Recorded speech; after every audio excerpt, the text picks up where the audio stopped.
പണ്ടേ ഒരു വീടിൻ്റെ മുറ്റത്ത് ഒരു മുല്ലയുണ്ടായിരുന്നു. ആ വീട്ടുകാർക്ക് പക്ഷേ ആ മുല്ലേനെ അത്ര വലിയ ഇഷ്ടമൊന്നുമല്ല. അപ്പോൾ ആ വീട്ടുകാർ പറയും, നിനക്ക് മണമൊന്നുമില്ല, അയലൊക്കത്തെ മുല്ലയ്ക്കൊക്കെ നല്ല മണമാണ് എന്നൊക്കെ പറയും. അപ്പോൾ മുല്ല ഇങ്ങനെ ഭയങ്കര വിഷമത്തിലായി. അവസാനം മുല്ല ആ വീട്ടിൽ നിന്ന് പോയി. അങ്ങനെ ഒരു വഴിയോരത്ത് പോയി നിന്നു. അവിടെ നിന്ന് പൂക്കളൊക്കെ ഇങ്ങനെ വിരിയിച്ചു. അപ്പോൾ അതിൽ പോയവരൊക്കെ ഈ പൂക്കളൊക്കെ പറിച്ചെടുത്ത്, ഹായ് നല്ല മണം, നല്ല ഭംഗി. അപ്പോൾ മുല്ലയ്ക്ക് സന്തോഷമായി. പിന്നെ ഈ പ്രണയിനികളൊക്കെ ആ മുല്ലപ്പൂ പറിച്ച് അവരുടെ മുടിയിൽ ചൂടി. പുതുമണവാട്ടികൾ അവരുടെ മണിയറ ഒരുക്കാൻ ഈ മുല്ലപ്പൂ പറിച്ചുകൊണ്ട് പോയി. അങ്ങനെ മുല്ലപ്പൂ ഭയങ്കര സന്തോഷമായിട്ട് ഇങ്ങനെ ഇരിക്കുമ്പോൾ ഈ പഴയ വീട്ടുകാർ പിന്നെയും വന്നു.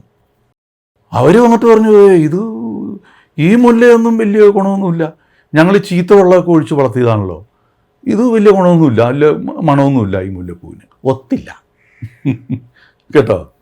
അപ്പോൾ പോറൽ ഓഫ് ദ സ്റ്റോറി, നിങ്ങളാരും ആരുടെയും മുറ്റത്തെ മുല്ല ആവാതിരിക്കുക. കാരണം അവർ തോളിൽ കൈയിട്ടുകൊണ്ട് പറയും, നിനക്ക് മണമില്ല, നിനക്ക് ഗുണമില്ല, നിനക്ക് ഭംഗിയില്ല. ഇതുപോലെ അങ്ങ് ഇറങ്ങിപ്പോവുക.